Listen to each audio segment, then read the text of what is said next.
فرقے الگ، ایک فرقے میں 500 فرقے آپ مانے نہ مانے، میں نام نہیں لیتا، فرقے در فرقے کی کوئی سران پیدا ہو گئی، امت کی اصلاح کا مقام نہ رہا، اللہ اکبر، سران ہی پیدا ہو گئی ماشاءاللہ۔ تو میں نے کیا دوستو کہ وہ جانتے ہیں سکھان الحب کا ساتھ الوصال۔ حضرت پیرانی پھر فرماتے ساکی نے، یعنی اللہ نے مجھے وہ جام دیا کسی اللہ والے کو نہیں دیا۔ دیکھا آپ نے، یہ دعویٰ نہیں ہے، یہ دعویٰ نہیں، یہ عطا کا شکر ہے۔ جیسے سیدنا عمر رضی اللہ تعالیٰ نے منبر پر چڑھ کر کہا ساری دنیا میں میں بہتر انسان ہوں، لیکن صحابہ تھے، ہاں کہا امیر المومنین یہ کیا آپ فرما رہے ہیں، دلیل دیجیے۔ وَأَمَّا بِنِعْمَةِ رَبِّكَ فَحَدِّثْ، آپ نے آیات پڑھی، سمجھ گئے صحابہ کہ اللہ کی نعمت کا شکر ادا کر کے کہہ رہے ہیں کہ اس وقت میں واقعی سیدنا عمر اللہ تعالیٰ جس وقت خلافت میں تھے اس وقت ساری دنیا سے بہتر تھے، اس لیے خلفائے راشدین میں تھے، اللہ اکبر۔ تو سب کو پتہ ہوتا ہے، جی ہاں سب کو پتہ ہوتا ہے، مفلس جانتا ہے کہ مفلس ہوں، مالدار جانتا ہے کہ مالدار ہوں، دل والا جانتا ہے کہ دل رکھتا ہوں، اندھیرا والا جانتا ہے کہ اندھیرا رکھتا ہے۔ یاد رکھ تجھ سے تیری ذات کو اللہ نے نہیں چھپایا، ہاں یہ بھی حجت ہے، اگر تجھ سے چھپا دیتا تو یوں بہانہ نکالتا کہ میں نے اپنی ذات کو نہیں پہچانا، لیکن تجھے کہہ دے کہ تو نے پہچانا، پھر بھی یہ ڈھینڈ یوں کہے گا کہ میں پہچان گیا لیکن میرے نے اس کام نہیں کیے، تو اس وقت اللہ پاک جسم کو حکم فرمائیں گے ہر عضو بول اٹھے گا، ہر عضو بول اٹھے گا۔ اسے پتہ چلا کہ اس کو بھی محفوظ رکھا، سمجھ میں نہ آئے کافر کو، مسلمان ہے تو ہم مانتے ہیں الحمدللہ، سمجھ میں نہ آئے تو کافروں پہ حجت پوری کر لی کہ یہ ہڈیوں میں اور گوشت میں کیسے باقی رہے گا بولنا، تو ٹیپ نکال دی کہ دیکھ تیری یہ کچکڑے کی ٹیپ بولے، جو تم بولے اور حکم میں آ جائے، تو تجھے پتہ ہے ہم نے اس میں الیکٹرک رکھی ہے، الیکٹرک سب جذب ہو جاتا ہے۔ اتنا بشر پہ آپ نے کیا کہ بشر ہی تو کائنات کی جڑ ہے، فرشتے کائنات کی جڑ نہیں ہیں، فرشتے تو پیغام دینے کے لیے بھیجے ہیں، رحمتیں بھیجنے کے لیے، بارشوں کو بھیجنے کے لیے، تیرے خدمت کے لیے لگا رکھے، تو ہی کائنات کی جڑ ہے، اور تو دو روٹی میں پھنس گیا، اور تو نفسانیت میں پھنس گیا، تو نے اعجاز کو کھو دیا، اعجاز کو کھو دیا، اپنے مقام کو کھو دیا، تجھے خلیفۃ اللہ بنانے کے لیے بھیجا تھا، اور تجھے ماشاءاللہ یقین سے مزین کرنے کے لیے بھیجا تھا کہ دل کو اس سے مزین کرتا، جسم کو اسلام سے مزین کرتا، اس کی ناپاکیوں سے دور رکھتا، اللہ اکبر، اور پھر تو میری صفات کا مظہر بنتا، اللہ اکبر، میں تجھے کریم کر لیتا، میں تجھے رحیم کر لیتا کہ نہیں بابا ہمیں تو مال چاہیے، کہیں انشورنس سے مال،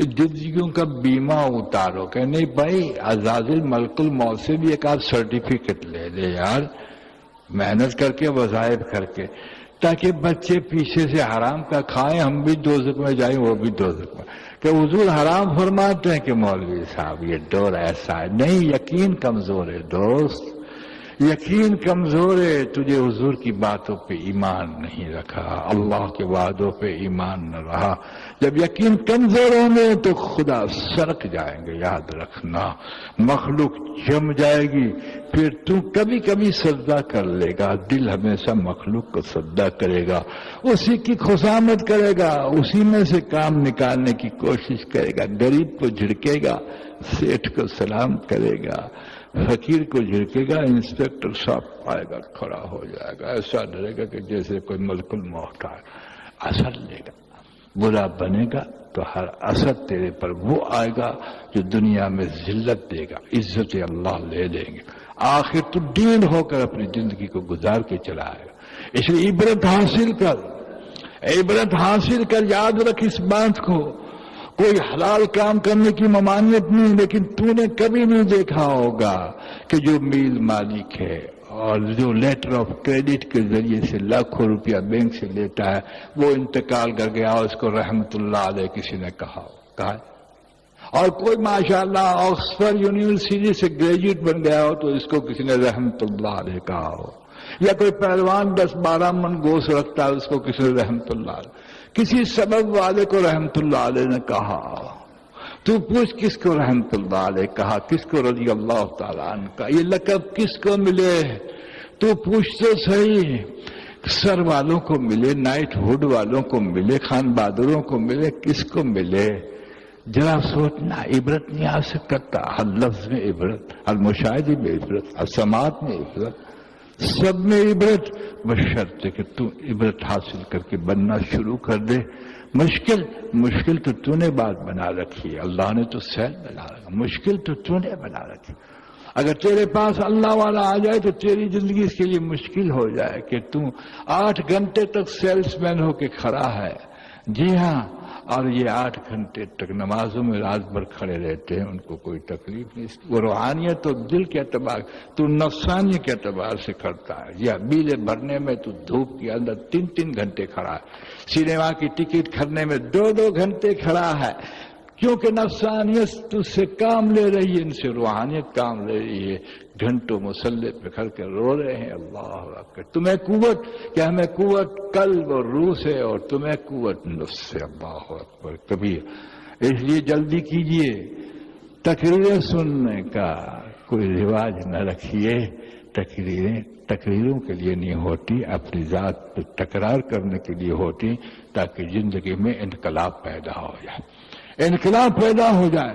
اس لیے میں نے ابتدا میں کہا کہ ہر چیز سے تجھے نصیحت ملے گی. یاد رکھ، اگر اس لیے تو کہا کہ قبرستان میں جا، عبرت حاصل کر، مراقبہ کرے، نفس تجھے اس میں آنا ہے.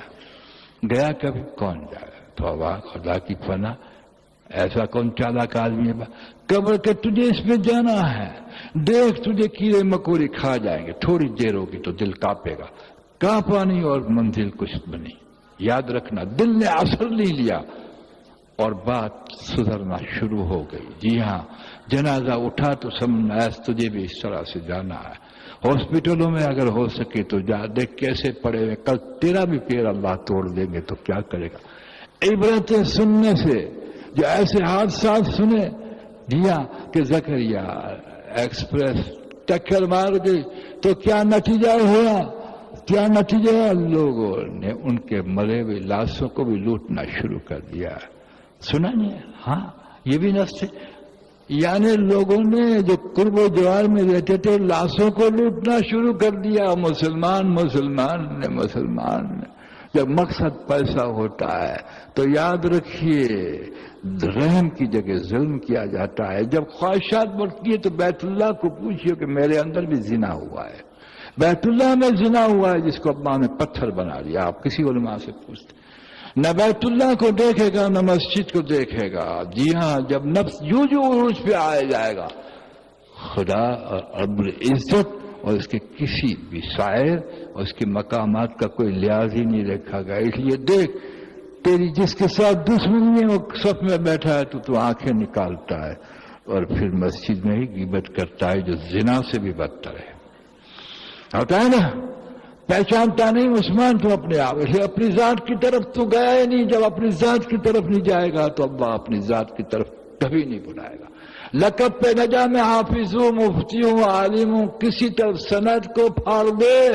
سند نوکری کے لیے نہیں ہے، صفات کے لیے ہے کہ صفات لے کے میں کیا ہوں، میرے اندر کیا ہے، میرا ادارہ کتنا بڑا ہے. عثمان تیری خانقاہ کتنی بڑی ہے، تو عثمان اپنے آپ کو دیکھ کے تو کیا.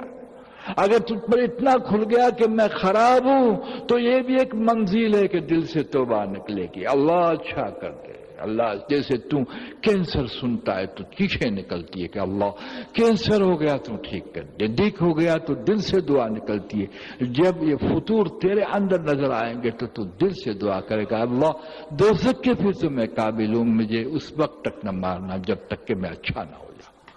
جی ہاں، معاف کیجیے گا، اوپر کی باتوں پر نہ جا. حضرت محمد صلی اللہ علیہ وسلم نے اس کی طرف جانے ہی نہیں دیا، بلکہ علم کی طرف کھینچا اور کہا نافع علم.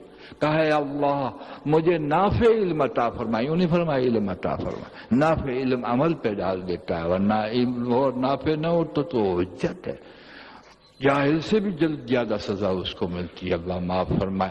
اس لیے دوستو معاف کرنا، کوئی منزل کو طے کر دیجئے اور میں اور آپ اپنی ذاتوں کی طرف آ جائیں تاکہ اللہ پاک موت سے پہلے ہم سے راضی ہو جائے اور ہم کو بنا دے، اخلاق میں انسان بنا دے، عبادت میں عابد بنا دے، علم میں کسی درجے عالم بنا دے، یاد میں ذاکر بنا دے، اور حضور کے تعلق میں داعی بنا دے، انسانوں میں قوت میں خادم بنا دے، اور صحت میں شکر گزار بنا دے، اور مال میں سخی بنا دے، اور آگے شہادت دے دے۔